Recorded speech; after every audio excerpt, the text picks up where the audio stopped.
এই মুহূর্তে সব থেকে বড় খবর, ওবিসি শংসাপত্র বাতিল নিয়ে সুপ্রিম কোর্টে যাচ্ছে রাজ্য। গ্রীষ্মকালীন অবকাশের পর শীর্ষ আদালতে যেতে চলেছে রাজ্য। মথুরাপুরের সভা থেকে জানালেন মুখ্যমন্ত্রী মমতা বন্দ্যোপাধ্যায়, রায় মানেন না। ফের মন্তব্য মমতা বন্দ্যোপাধ্যায়ের।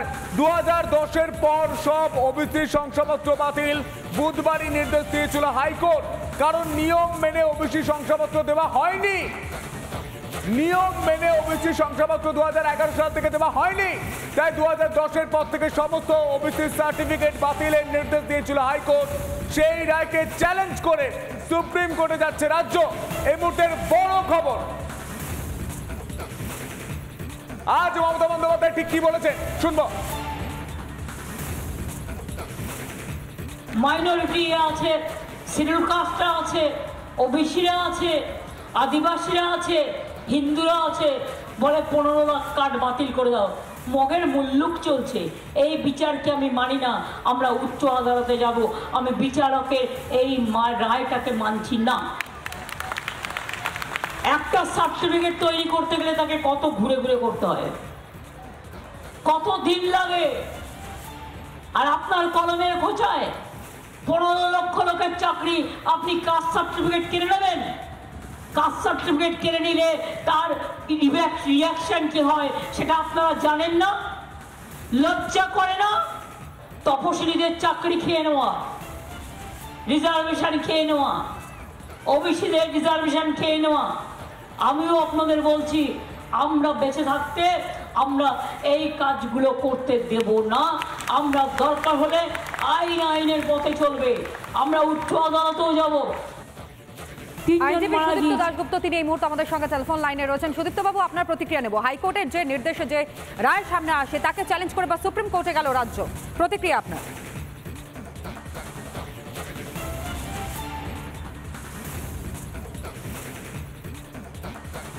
গৌরী সেন ওনাদের চিন্তা কি, তবে ওনার আমি শুনছিলাম ওনার বক্তব্য যে ওবিসি সার্টিফিকেট ক্যান্সেল, যে উনি যদি আইন মেনে ওবিসি সার্টিফিকেট করতেন তাহলে ক্যান্সেলও হতো না, আমাদের করের টাকা, আমার আপনার করের টাকা খরচা করে সুপ্রিম কোর্টে যাওয়ারও প্রয়োজন হতো না। উনিকে তো আইন মেনে কাজ করতে বলুন ওনাকে, ওনার সরকারকে, তাহলে সুপ্রিম কোর্টও যেতে হবে না, আর কোনো আদালতও কোনো খারিজের অর্ডার দেবে না। ওনাকে আইন মেনে কাজ করতে বলুন, তাহলেই যেতে হবে না। আর এখানে সুপ্রিম কোর্টে না গিয়ে ওনারা যদি আইন মেনে কমিশনকে ডেকে নতুন করে লিস্ট তৈরি করে, তাতে ওনারা তো ভয় পাচ্ছেন কেন? উনি যাদেরকে ওবিসি বলে বলেছেন তারা যদি সত্যি ব্যাকওয়ার্ড হয় তাহলে তো কমিশনও তাদের ব্যাকওয়ার্ড বলবে। তাহলে এত ভয় কিসের? তাতেই বোঝা যাচ্ছে দুর্নীতি হয়েছে, গন্ডগোল আছে, তাই উনি ভয় পাচ্ছেন এবং সুপ্রিম কোর্টে যাচ্ছেন। বেশ, ধন্যবাদ জানাই আপনাকে সুদীপ্ত দাশগুপ্ত, তিনি এই মুহূর্তে আমাদের সঙ্গে ছিলেন বিশিষ্ট আইনজীবী। ওবিসি শংসাপত্র বাতিল নিয়ে সুপ্রিম কোর্টে রাজ্য গেল। এবার গ্রীষ্মকালীন অবকাশের পর শীর্ষ আদালতে যেতে চলেছে রাজ্য বলেই খবর পাওয়া যাচ্ছে। এমনকি মথুরাপুরের সভা থেকে জানালেন মুখ্যমন্ত্রী মমতা বন্দ্যোপাধ্যায়, রায় মানেন না বলে এর আগেও তিনি জানিয়েছিলেন। ফের একবার সেই মন্তব্য আজ মথুরাপুরের সভা থেকেই করতে শোনা গেল। সেই মন্তব্য ফের একবার প্রকাশ্যে আনলেন মমতা বন্দ্যোপাধ্যায়। শোনাই বক্তব্য। মাইনরিটি আছে, শিডিউল কাস্টরা আছে, ওবিসিরা আছে, আদিবাসীরা আছে, হিন্দুরা আছে, বলে 15 লাখ কার্ড বাতিল করে দাও। মগের আমাদের সঙ্গে টেলিফোন লাইনে রয়েছেন বিকাশ রঞ্জন ভট্টাচার্য। আমরা মমতা বন্দ্যোপাধ্যায়ের বক্তব্য শোনাবো, কিন্তু বিকাশ রঞ্জন ভট্টাচার্যের কাছে সরাসরি যাওয়ার চেষ্টা করব।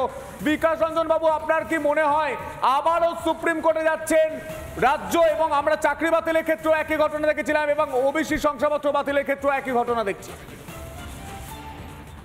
রাজ্য তো সুস্থভাবে কাজ করলে সুপ্রিম কোর্টে যাবেন, এটাই পদ্ধতি। মঞ্চে দাঁড়িয়ে নেচে নেচে রায় মানি না, এটা বিজেপির রায়, এটা সিপিএম এর রায়, এই সমস্ত অসাংবিধানিক কথাবার্তা না বলে সাংবিধানিক পথে সুপ্রিম কোর্টে যাবেন, সেটাই ভালো, সে পথেই চলুন। আর যতক্ষণ মামলা চলছে ততক্ষণ মামলা সংক্রান্ত বিষয়ে ঠিক অভিজ্ঞ জনচিত মন্তব্য করা বন্ধ করুন, সেটাই স্বাস্থ্য সমাজের পক্ষে। বিকাশ রঞ্জন বাবু, এর আগেও তো বারংবার বিভিন্ন সময়ে রাজ্য কার্যত হাইকোর্টের নির্দেশকে চ্যালেঞ্জ করে সুপ্রিম কোর্টে গিয়েছে, মুখ পুড়েছে। তবে এর থেকে শিক্ষা নিয়ে কি নিজেরা আগের থেকে সংশোধন করে নেওয়াটা ঠিক নয়, নাকি সবটাই আইনি পথে গিয়ে লক্ষ লক্ষ কোটি কোটি টাকা খরচ করার পথে এই মুহূর্তে তৃণমূল কংগ্রেস? এই বিষয়ে আপনার কি মত রয়েছে? দেখুন, আমি তো এটা প্রথম থেকেই বলছি যে তৃণমূল দলটা ক্ষমতায় এসেছেন দুর্নীতিমূলক প্রক্রিয়ার মধ্য দিয়ে।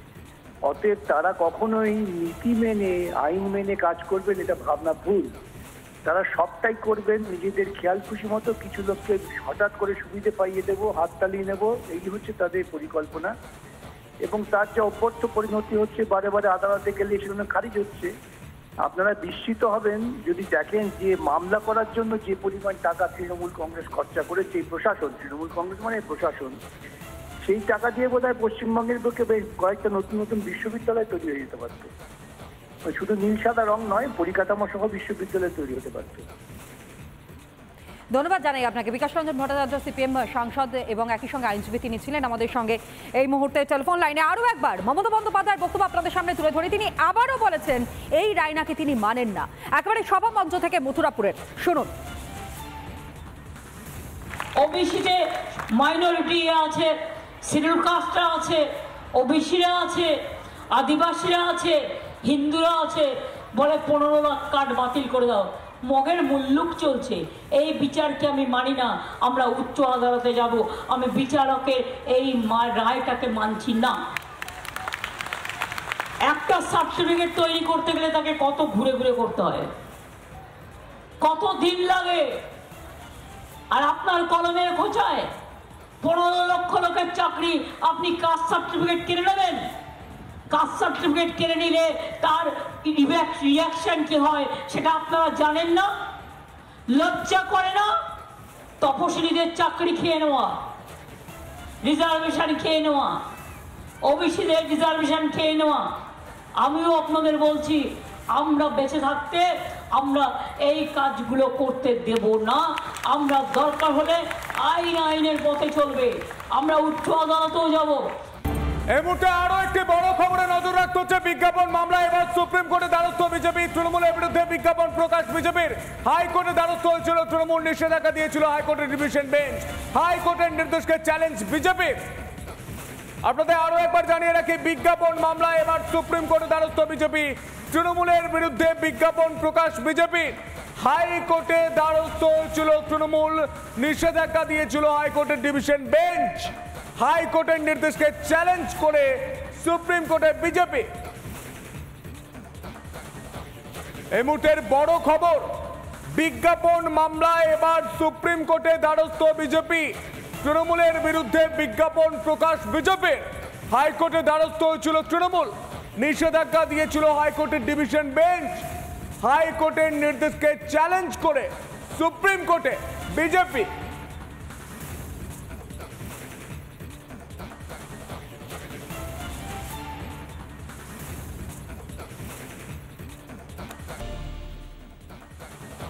অন্যদিকে ভোটের আগে উত্তপ্ত নন্দীগ্রাম। বিজেপি কর্মীকে পিটিয়ে খুনের ঘটনাকে ঘিরে গতকাল দিনভর উত্তপ্ত থাকে নন্দীগ্রাম। গতকাল দফায় দফায় উত্তপ্ত হয়ে উঠেছিল এই নন্দীগ্রাম এবং আজ সকাল থেকেই থমথমে রয়েছে গোটা এলাকা। মোতায়েন রয়েছে বিশাল পুলিশ বাহিনী, পুলিশ পিকেট রয়েছে। দেখতেই পাচ্ছেন রাস্তাঘাট কার্যত একেবারে জনমানব শূন্য। গতকালের যে ঘটনা ঘটেছে, বিজেপি কর্মীর মৃত্যুর ঘটনা, এবং সেই মৃত্যুর ঘটনার প্রতিবাদের আজ বলা চলে এই নন্দীগ্রামের আনাচে কানাচে স্থানীয় বাসিন্দারা তারা প্রতিবাদ জানাচ্ছেন, তারা প্রতিরোধ গড়ে তুলবেন। কোনোভাবেই তাদেরকে আটকানো যাবে না, রোখা যাবে না, একবারে স্পষ্ট করে বলছেন। অন্যদিকে নিহত বিজেপি কর্মীর পরিবারের সদস্যদের কি অভিযোগ শোনাই। কলকাতার পিজিতে ও আছে আমার বাবা। তোমার বাবা? হ্যাঁ। আর যিনি মারা গেছেন উনি কে? আমার ঠাকুমা হয় নিজের ঠাকুমা? হ্যাঁ। তোমার বাবাকে কারা মারলো? ওই টেমসিন লোক। কি হয়েছিল তখন তুমি ছিলে? তখন আমি ঘুমিয়েছিল, জানি না কটা এতটা। নাগাদ ওটা? ওটা 1টা 1:30 দিকে হতে পারে। রাতে না দুপুরে? রাত্রে। আচ্ছা, তোমার বাবাকে ফোন করে ডাকে? ফোন করে না, বাবা উপরে শুয়েছিল। এখন কি হচ্ছে আমি নিজেই জানি না। যখন ওই আমার দাদাবু আসে, যখন বলে এই রকম ব্যাপার, যখন যাই আমার বাবা রোডের উপরে শুয়ে আছে, ঠাকমা তো পুরো রক্ত হয়ে গেছে। আচ্ছা, তারপর তোমরা নিয়ে গেলে? তারপর নিয়ে গেল। পুলিশ কি কাউকে গ্রেফতার করেছে এখনো? জানি না সব। তোমার বাবাকে যে মারলো, তোমার কি আবেদন থাকবে পুলিশের কাছে? আমি যেন চাই ওদের শাস্তি হোক যেন করে। আর এই ঘটনা সামনে আসার পর স্থানীয়রা তারা বিক্ষোভ দেখাচ্ছেন। স্থানীয়রা তারা ঠিক কি বলছেন? তারা বলছেন নন্দীগ্রামকে সন্দেশখালী হতে দেব না, নন্দীগ্রামকে সন্দেশখালী হতে দেব না। টিএমসি নন্দীগ্রামকে সেকেন্ড সন্দেশখালী বানাতে চায়। আমরা সিবিআই তদন্ত চাই, কাল ভোট দিতে যাব। কি বলেছেন শুনবো। মমতা ব্যানার্জি চাইছে যে শাহজাহানের মতন কিছু ব্যক্তিকে ঢুকিয়ে দিয়ে সন্দেশখালি বানাতে চাইছে। কিন্তু নন্দীগ্রাম শক্ত ঘাঁটি, উনি 1956 যন্ত্রণা ভুলতে পারছেন না। তার জন্য উনি যত রকম যা করার ভাইপোকে দিয়ে উনি নিজে এবং পুলিশ প্রশাসনকে লাগিয়ে উনি 1956 জ্বালাটা ঘোচাতে চাইছে। ভোটের হারে বিধানসভা আমরা গ্রামবাসী সবাই যাদের ক্ষতিও হয়েছে সবাই চাইছি যে সন্দেশখালি তো বানাতে দেব না, কিন্তু আমরা রাজ্য পুলিশকেও ভরসা করতে পারছি না। সিবিআই তদন্ত আমরা চাইছি। কতটা ভয় লাগছে, মানে গতকালের পর আজকে কি অবস্থা? ভয় লাগবে না, এরকম যদি হয় ঘরের সামনাসামনি তাহলে ভয় লাগবে না। একদম ঘরের কাছে? হ্যাঁ, ওই তো সামনাসামনি বাড়িতে। তারপর আমার বেটার দোকান ওই তো পুড়ে ভেঙে শেষ করে দিচ্ছি। ছেলের দোকান পুড়ে গেছে? ওই যে বিশ্রাম ঘরের গায়ে। গতকাল পুলিশ এসেছিল রাতে? হ্যাঁ, ওখানে থাকলো তো। এখানে ছিল? গ্রামের ভেতর পুলিশ গেছে? গ্রামের ভেতরে বলতে পারবো না। কাউকে গ্রেপ্তার করেছে, অ্যারেস্টেড? ওটা বলতে পারবো না, আমি শুনিনি কোনো। কালকে ভোট দিতে বেরোবেন? দেখা যাও, যদি দেয় দিতে দিব। পরিস্থিতির উপর সেই তো। গোটা গ্রাম কি আতঙ্কে এই মুহূর্তে? হবে না, সামনাসামনি যদি এই ঘটনাটা ঘটে কার ঘরে এত সাহস করে রইবে? ওগুলো প্রত্যেকের ঘরে তো ভয় লাগবে।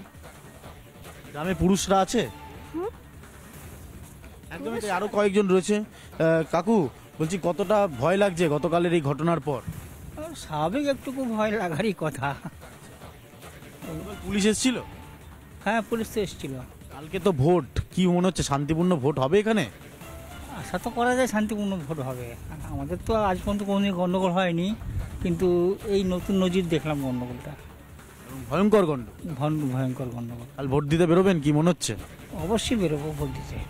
ও আমার যে ছেলেটা যে ভাই হয়, ও ছেলেটা যে ব্লাড দিতে হবে আজকে চলে গেছে, ব্লাড দিবে বলে লোক গেছে। হ্যাঁ, ভোট তো দিতে হবে, দেশের নাগরিক, ভোট তো দিতে হবে। হ্যাঁ, কালকে এসেছিল তো। না, ধরেনি, তাদের কাছে তারা ডিউটি করছে। আতঙ্কিত থাকবো, ওরা তো আতঙ্ক করছে, আতঙ্কিত থাকবো কেন? ওরা ওই টিএমসিরা নেতা ভেতা, ওরাই তো করছে এইসব, ওরাই তো আতঙ্ক ছড়াচ্ছে। তৃণমূল কংগ্রেস বুঝে গেছে যে নন্দীগ্রাম থেকেই এত লিড আসবে যে তাতেই তমলুক লোকসভা নির্বাচনের ফলাফল স্থির হয়ে যাবে।